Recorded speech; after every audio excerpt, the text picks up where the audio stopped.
संकेत है। अरे बधैया बाजे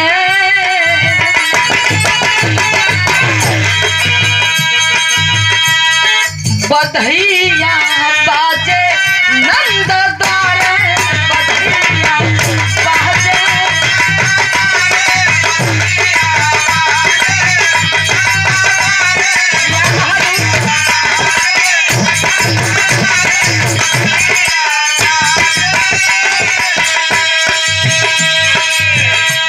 बतौली नहीं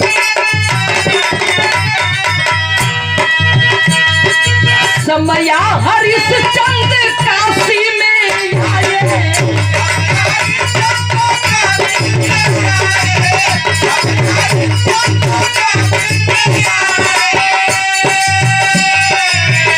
राजा कहा तुम हाथे बिठाई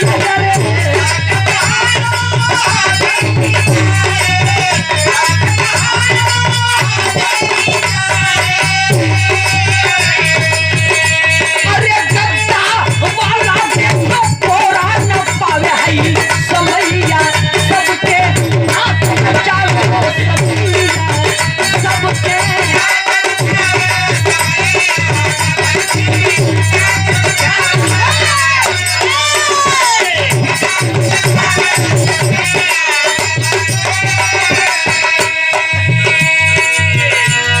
महादानी राजा हरिश्चंद्र जी चक्रवर्ती राजा धर्मी राजा जब समय घेराव में लिहलस डोम के हाथे बिकाए के पड़ल काशी के धरती पर जाके मुख्य अग्निदेव का काम करत हुआ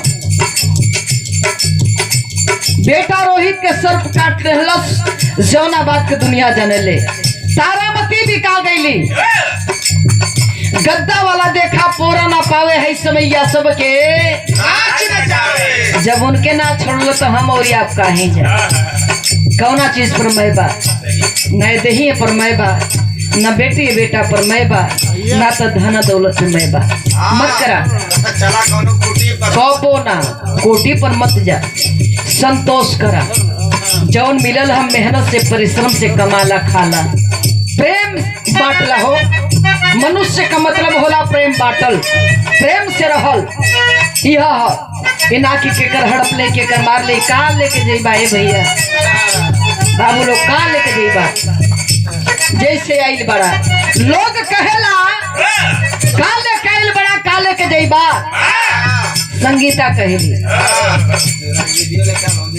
हाँ शिवराज वीडियो लेके जई हो मने लोग कहेला कि जना समय बच्चा पैदा होला तो मुठिया बधल रहेले जात के घरी हो हथवा फूल जला काले कैल बड़ा काले के जीवा लेकिन संगीता सरोज कहती है इंसान इस धरती पर भाग्य लेके आता है और यहाँ से कर्म लेके जाता है गैला के बाद में कर्म छोड़ के जाता है जो उनके यहाँ से गैला पर गवाला के भैया फलाना ना बड़ा नीक आदमी रहा तू कमाई कला एक रोटी कम खा लेकिन कमाई करा अंतरे की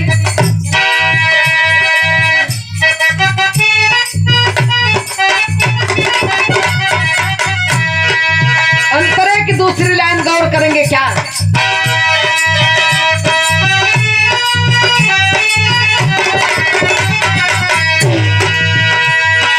मंथरा मजाक देखा भैलिया सगुनवा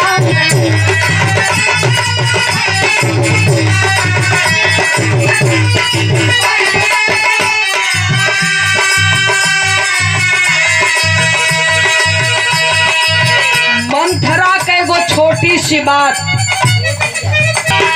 मंथरा मजाक देखा भैलिया सगुनवा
की एक छोटी सी बात। राम को 14 वर्ष का वनवास हुआ, दशरथ का मरण हुआ, सीता का हरण हुआ। महाविद्वान महापंडित रावण, जिसके जैसा विद्वान ना तो कोई था, ना तो कोई है, और ना ही भविष्य में संभावना है। ऐसा विद्वान ना तो कोई था, ना तो कोई है, और ना ही भविष्य की संभावना है कि कोई हो सकता है। भालू बानर जाए के रामायण में लिखल गई है। अगर वास्तविक पढ़ लेला सच्चा रामायण तो मन के भगवान हुए हम रावणे महाराज। भालू बानर जाए के लंका के कूद कूद के जरावत हो। अरे बाहर समय लोग कहेला रावण कुकर्मी रहे, रावण अन्यायी रहे। कैसे, कौन मायने में आप बताइए। रामायण ही बताता है, वेद पुराण बताता है। जब राम के हाथों रावण का संहार हो गया, लोग कहला कि पूछ दिया जा कि भैया हो रावण का पुतला कहे जलावल जला, तो धड़ से लोग कह दे कुकर्मी रह, अन्यायी रह, सीता के चोरवले रह। आप ये बताइए, विचार करिए, उसी रामायण पे विचार करिए। हम आप नहीं लिखे। रावण सीता को उठा के ले गया, ठीक है। अगर दुष्कर्म सीता के साथ करना होता तो सीता को अशोक वाटिका में ना रख के अपने रानीवास में रखता। लंका में कौन रोकने वाला था रावण को। जिस समय राम के हाथों रावण का संहार हो गया, कई हजार वीर मिल के लसिया उठावे, लसिया रावण के ही लेना उठे के बाद बड़ी दूरे है। बाबा भोलेनाथ जी का सबसे अधिक भक्त रहे, सोच लिहलन एकरे लाश की चील कौआ खई है, तेसे बढ़ियार अपमान वाली बात हमरा खातिर कुछ ना हो सकेला। रावण की लाश को उठाए, भगवान भोलेनाथ जी ले जाके कैलाश पर्वत की गुफा में रख दिए। और जब विभीषण, लोग कहला कि विभीषण रावण का भाई रहे, नहीं, विभीषण सगा राम का भाई था। विभीषण सगा राम का भाई था। जब विभीषण लाश को नहीं पाया है तब पुतला बना के जला के अंतिम दाह संस्कार के लिए जौने के प्रथा याद भी चलिया होती है। रावण के पुतला लोग जलावेला। हमन के बचपना में हमन देखल जा कितना लोगन का आटा का पुतला बना के जलावल जा, तो लोग कहा मर्दवा बड़ा तेज छोड़त रहा। वही प्रथा है जो रावण का पुतला बना के जलाया गया था। अगर विभीषण नहीं फुटता तो किसी में वो पावर नहीं था कि रावण को मार दे। तो समय का फेर है, केकर दोस्त दिया जाए। अंतरे की मेरी तीसरी लाइन और शायद मेरी आखिरी लाइन होगी। क्या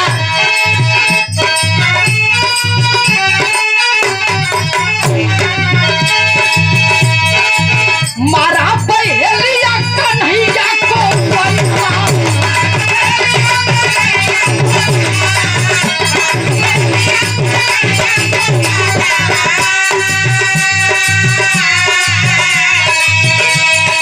द्वारिका बिलिन नमक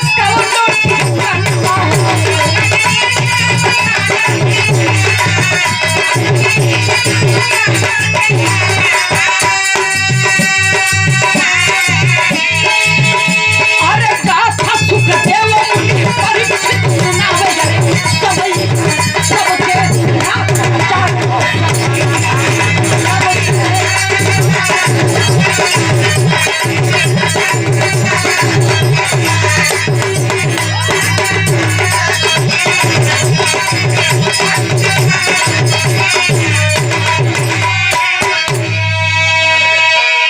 द्वापर का पहर खत्म भइल, कलयुग का पहर आवे वाला है। बुधवार का दिन, 13 वाली रात, भादों के महीना, जब अपना पहरा पर चरचराए के कलयुगवा खड़ा भइल, सोचा था 3 गो भाई अपने मन का राज कैला, हम अपने मन का राज करो। तो सतयुग में, त्रेता में, द्वापर में तो धर्म रहे, लेकिन कलयुग में धर्म के हम ना रहे। दौड़ा लिया धर्म को।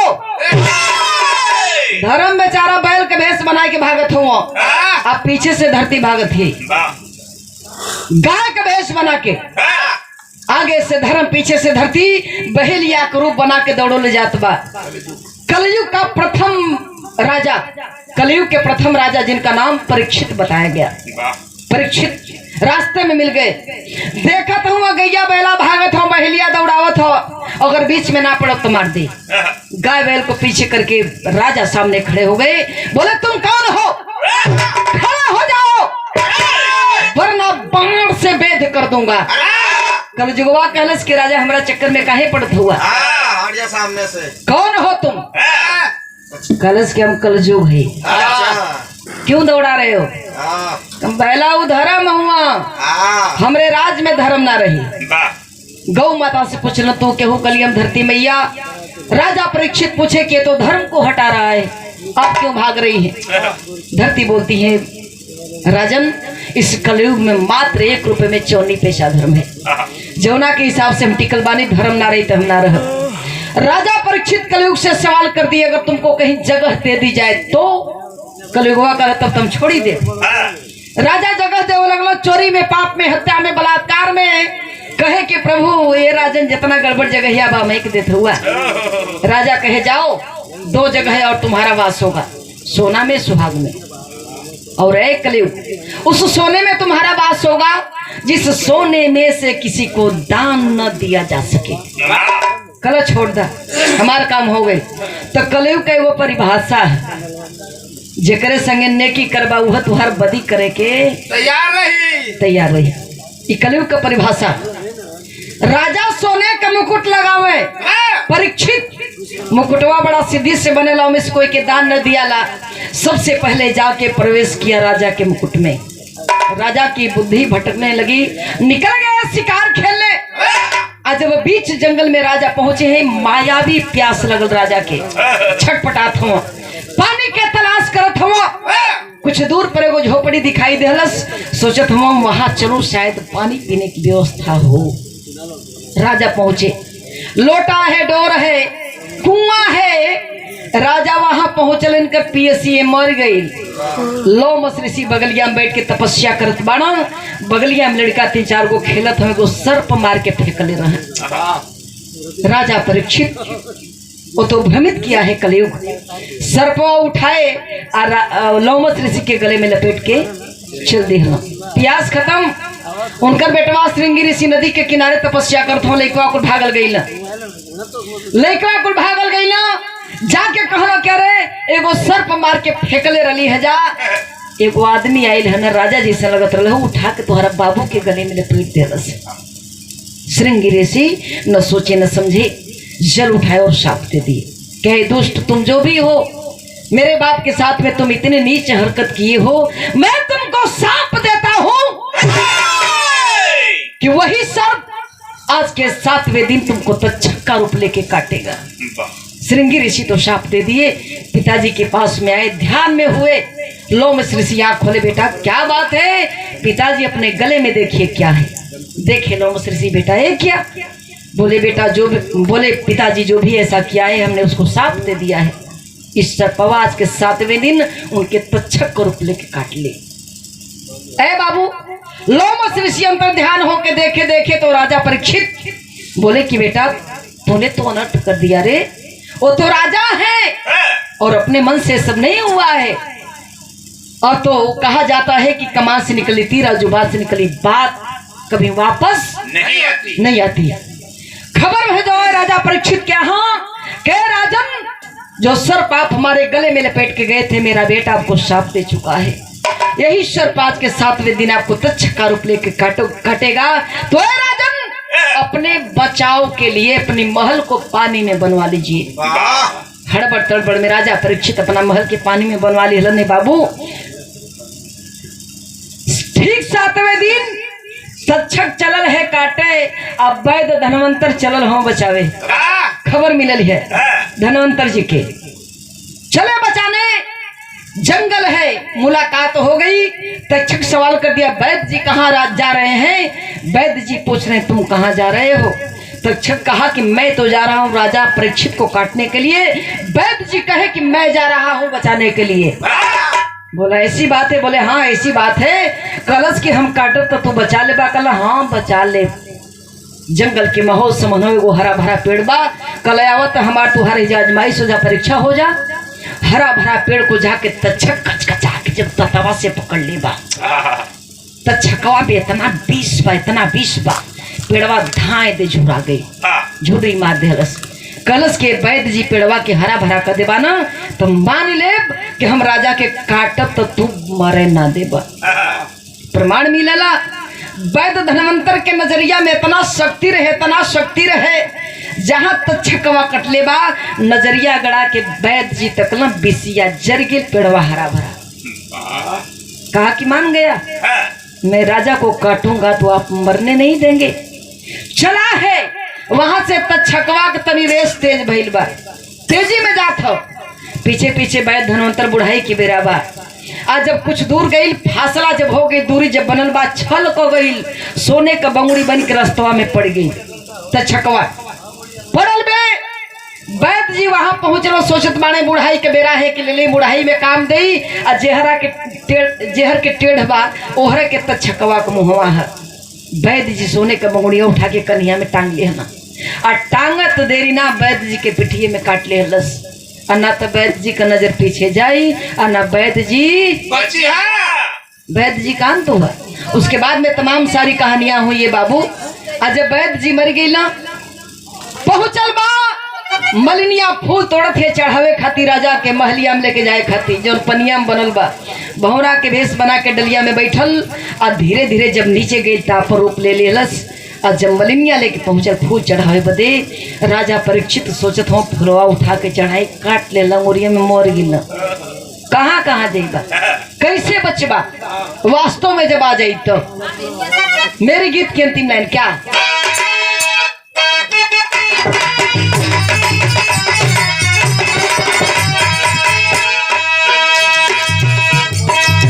राणा पर डाली समैया विपत्तिया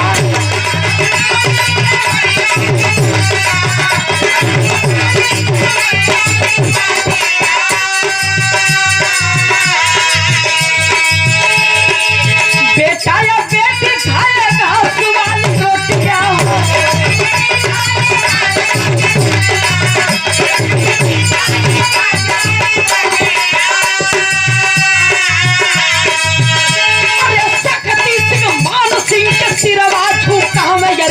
समैया सबके नाच नचाले हो समैया सबके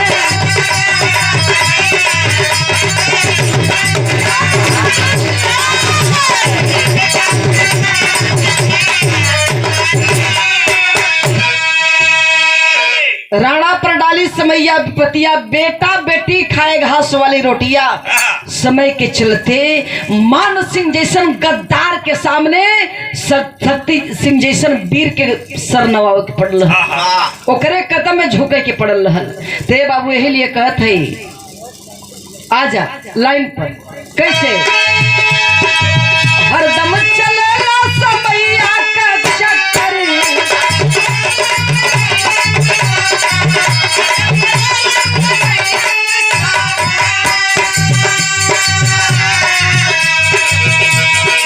संगीता मंच पर इतना ऊंचा खड़ा करौले बड़ा लोग नीचे बैठ के मान सम्मान स्नेह प्यार दुलार देत हुआ तेकर हमके घमंड नहीं खे जनत हुआ काहे आज तो हमार बनली आज हम मंचवा पर हैं ऊपर हैं कल के शायद हमार बिगड़ जाए तो संगीता मंचवा से नीचे भी उतर सकती है।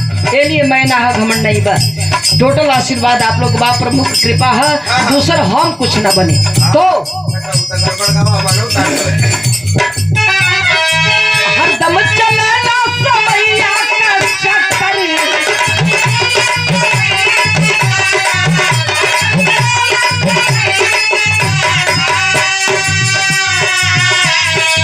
राजा हो या रंग चाहे